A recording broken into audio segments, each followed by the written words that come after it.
Hello friends, इस video में हम बात करने वाले हैं अगले पाइथन डेटा स्ट्रक्चर की, जिसका नाम है tuples. Tuples are used to store multiple items in a single variable just like list. And सबसे पहला डिफरेंस ये है कि टपल्स को हम राउंड ब्रैकेट से इनिशियलाइज करते हैं, ना कि स्क्वायर ब्रैकेट से। तो अगर आपको याद हो तो हम लिस्ट को ऐसे स्क्वायर ब्रैकेट्स का यूज़ करके इनिशियलाइज करते हैं, बट यहाँ पे in the case of tuple we are going to use round brackets. जैसे लिस्ट में करते थे वैसा ही है यहाँ पे भी, कि लिस्ट में मल्टीपल डेटा टाइप्स वाली आइटम्स आप एक साथ रख सकते थे। Similarly in the case of tuples you can put different data types together. For example, as you can see in T5, we have considered 1, 9, 3.51, one string Python and one character which is nothing but small a. So यहाँ पे अलग अलग data types आप देख पा रहे हो। Integer भी है, फ्लोट भी है, फिर ये कैरेक्टर भी है, स्ट्रिंग भी है। टपल्स के अंदर आप टपल्स को भी रख सकते हो, जैसे कि T3 में रखा हुआ है मैंने। टपल्स के अंदर आप लिस्ट को भी रख सकते हो, जैसे कि T4 में दो लिस्ट हैं जिनको एक साथ में रख के एक टपल बनाया हुआ है। सबसे इम्पोर्टेंट बात यहाँ पे ये ध्यान में रखनी है कि अगर जैसे कि मैं यहाँ पे सिर्फ T6 को कंसिडर करूँ तो T6 में मैंने सिर्फ एक एलिमेंट रखा है 1, और फिर मैंने ये राउंड ब्रैकेट्स लगा दिए। अब मैं अगर T6 की टाइप चेक करता हूँ तो यहाँ पे आप देख पा रहे हो कि प्रिंट हो रहा है इंटीजर। सो एक सिंगल एलिमेंट अगर मैं रख रहा हूँ मेरे टपल में, तो पाइथन के केस में ये एम्बिग्यूअस है, उसको वो इंटीजर की तरह ट्रीट करेगा। अगर मुझे इसको टपल में कन्वर्ट करना है तो मुझे हम लिस्ट को ऐसे स्क्वायर ब्रैकेट्स का यूज़ करके इनिशियलाइज करते हैं, बट यहाँ पे in the case of tuple we are going to use round brackets. जैसे लिस्ट में करते थे वैसा ही है यहाँ पे भी, कि लिस्ट में मल्टीपल डेटा टाइप्स वाली आइटम्स आप एक साथ रख सकते थे। Similarly in the case of tuples you can put different data types together. For example, as you can see in T5, we have considered 1, 9, 3.51, one string Python and one character which is nothing but small a. So यहाँ पे अलग अलग data types आप देख पा रहे हो। Integer भी है, फ्लोट भी है, फिर ये कैरेक्टर भी है, स्ट्रिंग भी है। टपल्स के अंदर आप टपल्स को भी रख सकते हो, जैसे कि T3 में रखा हुआ है मैंने। टपल्स के अंदर आप लिस्ट को भी रख सकते हो, जैसे कि T4 में दो लिस्ट हैं जिनको एक साथ में रख के एक टपल बनाया हुआ है। सबसे इम्पोर्टेंट बात यहाँ पे ये ध्यान में रखनी है कि अगर जैसे कि मैं यहाँ पे सिर्फ T6 को कंसिडर करूँ तो T6 में मैंने सिर्फ एक एलिमेंट रखा है 1, और फिर मैंने ये राउंड ब्रैकेट्स लगा दिए। अब मैं अगर T6 की टाइप चेक करता हूँ तो यहाँ पे आप देख पा रहे हो कि प्रिंट हो रहा है इंटीजर। सो एक सिंगल एलिमेंट अगर मैं रख रहा हूँ मेरे टपल में, तो पाइथन के केस में ये एम्बिग्यूअस है, उसको वो इंटीजर की तरह ट्रीट करेगा। अगर मुझे इसको टपल में कन्वर्ट करना है तो मुझे सेमी कॉलन मैं बोल सकता हूँ कॉमा लगाना पड़ेगा। जैसे कि T7 में क्या किया हुआ है कि 1 के बाद मैंने कॉमा लगा दिया। अब अगर मैं कुछ इसकी टाइप प्रिंट करवा रहा हूँ तो अब ये टपल में कन्वर्ट हो गया, जैसे कि आप देख पा रहे हो यहाँ पे आ रहा है क्लास टपल।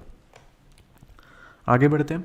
सो ये तो डेफिनेशन हो गई कि इसमें क्या पर्पस है टपल का और कैसे इनिशियलाइज करेंगे। तो यहाँ तक तो वो लिस्ट जैसा ही लग रहा है। अब डिफरेंस समझते हैं apart from the difference in the case of declaration. अब आगे बढ़ते हैं। मेन डिफरेंस यहाँ पे है, टपल्स आर इम्यूटेबल। इम्यूटेबल का मतलब है कि आप उस टपल्स के अंदर जो डेटा है उसको चेंज नहीं कर सकते। तो अब डेटा चेंज नहीं कर सकते तो क्वेश्चन ये आता है फिर उसको यूज़ क्या करना है। तो बहुत सारी एप्लीकेशंस में ऐसा होगा कि हम चाहेंगे कि प्रोग्रामर्स वो डेटा के साथ कुछ मैनिपुलेशन ना करें, उसको एज इट इज़ रखें, वो कॉन्स्टेंट्स हैं लेट्स से। तो उस टाइप का अगर डेटा हमारे पास आ रहा है तो उसको आप टपल में रख सकते हैं, ना कि लिस्ट में। जिससे क्या हो कि कोई एक्सीडेंटल चेंजेस करना चाहे, राइट, बाय मिस्टेक भी अगर कोई चेंज करना चाहे वो डेटा को, तो वो चेंज ना हो सके। तो ये एक पर्पस होता है। और उसके दूसरे बेनिफिट्स भी है। अगर ये डेटा चेंज ही नहीं हो रहा है तो उसको फिर कैश मेमोरी होती है उसमें रख सकता है और रख सकते हैं हम, और जिससे क्या होगा कि प्रोसेसिंग आपकी फास्ट होगी। बाकी सारी प्रॉपर्टीज़ जैसे लिस्ट में है वैसे ही है। जैसे लिस्ट हमारा ऑर्डर्ड डेटा सेट है, ये भी ऑर्डर्ड है। ऑर्डर का मतलब है कि एलिमेंट को हम इंडेक्स का यूज़ करके एक्सेस कर पाएंगे, राइट। ऑर्डर चेंज कर दिया तो हम बोल देंगे कि टपल चेंज हो गया। डुप्लीकेट्स वहाँ पे भी अलाउड थे, लिस्ट के केस में यहाँ पे भी अलाउड है। और जैसे कि आप देख पा रहे हो, let's say I want to access second element, right, of this particular tuple t1, then all I need to do is t1 in square bracket, I will just write down the index value, which is nothing but 2. Then I will be able to second element. So again indexing will start from 0. So 0th element is 1, first element is 2, and second element is 3. So the answer is nothing but 3. Next function similar to list, we have len function, which can tell us what is the length of the tuple. For example, in this particular case, tuple has 5 elements, so length function will give us nothing but 5 as an output. Now the most important thing, let's say just like list, if I try to append this particular tuple, then we'll get an error because tuples are immutable. Immutable means we can't change. उसमें जो एक बार fix कर दिया वही data items रहेगी, उसमें आप कुछ ऐड नहीं कर पाओगे, कुछ अपेंड नहीं कर पाओगे। सो यहाँ पे आप देख रहे हो एरर आ रही है, tuple object has no attribute append.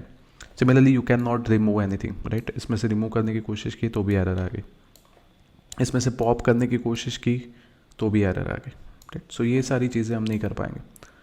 Okay, next हमने जो देखा था लिस्ट में सॉर्टिंग, वो यहाँ पे भी कर पाएंगे, बट डिफरेंस सिर्फ इतना है कि वहाँ पे लिस्ट को सॉर्ट करके हमें लिस्ट मिल रहा था, बट यहाँ पे टपल को सॉर्ट करके हमें लिस्ट मिलेगा, राइट। सो वो डेटा टाइप चेंज हो रही है। जैसे यहाँ पे ये हमने एक नंबर्स का एक टपल दिया हुआ है 6 1 5 3 4 2। अब हम ये सॉर्टेड फंक्शन को कॉल कर रहे हैं जिसमें ये नंबर्स को पास किया और जो आउटपुट आया उसको हमने सॉर्टेड अंडरस्कोर नंबर्स में स्टोर किया। सो सॉर्टेड अंडरस्कोर नंबर्स एक जैसे कि आप देख पा रहे हो एक लिस्ट बन गया, ना कि टपल। तो ये एक डिफरेंस है। दो टपल्स को आप ज्वाइन भी कर सकते हो using plus operator, just like list. ये एक T1 है, T2 है, T1 प्लस T2 कर दिया, उसको T3 में रख दिया और प्रिंट करोगे तो ये दोनों कंबाइन हो गए, राइट। नेक्स्ट काउंट से हमें काउंट का यूज़ क्या रहेगा। तो पहले तो जैसे हमने प्रॉपर्टीज़ में देखा कि just like list duplicates are allowed. Duplicates allowed हो गए तो इससे क्या होगा कि एक ही नंबर एक से ज़्यादा बार भी आ सकता है और हमें पता लगाना कि कितनी बार आ रहा है, फ्रीक्वेंसी उसकी निकालनी है कि नंबर 1 कितनी बार आया, नंबर 2 कितनी बार आया। तो उसके लिए काउंट फंक्शन हेल्प करेगा। Count function returns the number of elements with the specified value. तो उसके आर्गूमेंट में आपको पास करना होगा किसकी फ्रीक्वेंसी आपको काउंट करनी है। जैसे कि यहाँ पे एन डॉट काउंट 1 कर दिया तो 1 कितनी बार आ रहा है वो हमें मिल जाएगा। एन डॉट काउंट 6 कर दिया तो 6 कितनी बार आ रहा है ये टपल में वो मिल गया। बाकी स्लाइसिंग जैसे लिस्ट में थी एज इट इज़ है, कोई डिफरेंस नहीं है, कोई भी डिफरेंस नहीं है, राइट। जैसे कि यहाँ पे अगर मैं सिर्फ कॉलन लिख रहा हूँ, ये टपल और स्क्वायर ब्रैकेट में जस्ट कॉलन लिख दिया तो एज इट इज़ पूरा टपल मुझे मिल जाएगा। अगर कॉलन से पहले मैं कोई एक इंडेक्स लिख रहा हूँ और बाद में कुछ इंडेक्स लिख रहा हूँ तो हम ये टेम्पलेट फॉलो करेंगे जैसा हमने लिस्ट के केस में किया था कि let's say tuple then initial and then index jump. तो बेसिकली कहाँ से स्टार्ट होगा, कहाँ पे ख़त्म होगा और कितना जंप हम करवा रहे हैं। So you can see here, यहाँ पे क्या लिखा हुआ है 1 मतलब क्या, इंडेक्सिंग 0 से स्टार्ट होगी। So that means 1 means element 2। सो आप देख पा रहे हो एलिमेंट 2 से हमारा स्लाइसिंग स्टार्ट हुआ और 6 पे ख़त्म हो रहा है। तो 6th एलिमेंट यहाँ पे होगा हमारा, मतलब बेसिकली वो 6 - 1 तक जाएगा तो इंडेक्स 5 तक। तो ये है index 0, index 1, index 2, index 3, index 4 and index 5। सो आ गया आंसर हमारा 2 3 4 5 6। तो ये ध्यान रखना है कि जो पहला इंडेक्स लिखा है वहाँ से हम स्टार्ट करेंगे और जो लास्ट इंडेक्स लिखा है -1 6 मतलब वो जाएगा 7 पे, बट हम रुकेंगे उससे एक पहले, which is nothing but 6। Next इसमें आप जंप भी करवा सकते हो। जैसे यहाँ पे क्या किया हुआ है कि हमने ये टपल में पहले 2 वैल्यूज़ छोड़ दी और लास्ट में जंप वाली वैल्यू हमने दे दी 3। सो देख पा रहे हो आप कि स्टार्ट हुआ 1, फिर नेक्स्ट हम स्कीप करेंगे 2 एंड 3, राइट। जो भी जंप की वैल्यू है -1 उतने स्कीप हो गए तो नेक्स्ट आया 4, फिर ऑल दो स्कीप हो गए तो आ गया 5 एंड 6 स्कीप हो गए तो नेक्स्ट आया 7, ऑल दो स्कीप हो गए 8 और 9 तो नेक्स्ट आया 10, लाइक दैट। एंड यहाँ पे हमने बोल दिया स्टार्ट करो इंडेक्स वैल्यू 3 से और फिर जंप करो 2, राइट। सो 2 जंप कर रहे हैं तो अगेन वो जंप -1 होगा, तो 1 जंप करेंगे हम और स्टार्ट कर रहे हैं हम इंडेक्स 3 से। सो इंडेक्स 3 पे वैल्यू होगी 4 से हम स्टार्ट करेंगे और एक एक वैल्यू स्किप करेंगे। सो 4 के बाद 5 नहीं लिखेंगे, 6 लिखेंगे as you can see, and then 6 के बाद 7 नहीं लिखेंगे, 8 लिखेंगे, और 8 के बाद 9 नहीं लिखेंगे, 10 लिखेंगे, राइट। सो दिस इज, सो ये एज इट इज़ है जैसा हमने लिस्ट के केस में देखा था। नेक्स्ट हम फंक्शन का यूज़ करके टपल को लिस्ट में कन्वर्ट कर सकते हैं और लिस्ट को वापस टपल में कन्वर्ट कर सकते हैं, राइट। सो यहाँ पे एक एग्जांपल दिया हुआ है मैंने, जैसे कि एक टपल मैंने बनाया 1 2 3 और मैं लिस्ट में वो आर्गुमेंट पास कर दूंगा x, तो मुझे एक नया अब ये टपल नहीं है, सॉरी, अब ये लिस्ट बन गया y, और फिर मैं एक बार लिस्ट बन गया फिर मैं उसको चेंज भी कर सकता हूँ। सो अब मैंने क्या किया, फर्स्ट लोकेशन पे डाल दिया 4 को, राइट। सो फर्स्ट लोकेशन है जहाँ पे 2 था, 2 की जगह पे 4 को मैंने डाल दिया, और अब मैंने क्या कर दिया, ये जो लिस्ट बना है उसको वापस टपल में कन्वर्ट कर दिया with the help of tuple function. So tuple को कॉल किया और उसमें पास कर दिया list which is nothing but y, और अब मैंने प्रिंट कर दिया x को, तो अब मुझे मिल गया 1 4 3। सो ये क्या तरीका हो गया कि कैसे आप वैल्यू मॉडिफाई करोगे, तो पहले वो टपल को लिस्ट में कन्वर्ट करो, फिर वो लिस्ट में मॉडिफिकेशंस करो, और फिर वापस उसको टपल में कन्वर्ट करो, ये कर सकते हो। दूसरा, लेट्स से मुझे प्रिंट करवाना है टपल के सारे एलिमेंट्स, सो आप लूप का यूज़ कर सकते हो। t1 = 1 2 3 है, so for x in t1 print x, सो सारी वैल्यूज बाय डिफॉल्ट ले लेगा। Then you can use this multiplication operator, right? If you want to multiply the content of a tuple given number of times, so let's say मुझे ये 1 2 3 है, उसको 3 times repeat करना है, so I can say t1 times 3, so 1 2 3 1 2 3 1 2 3 हो गया।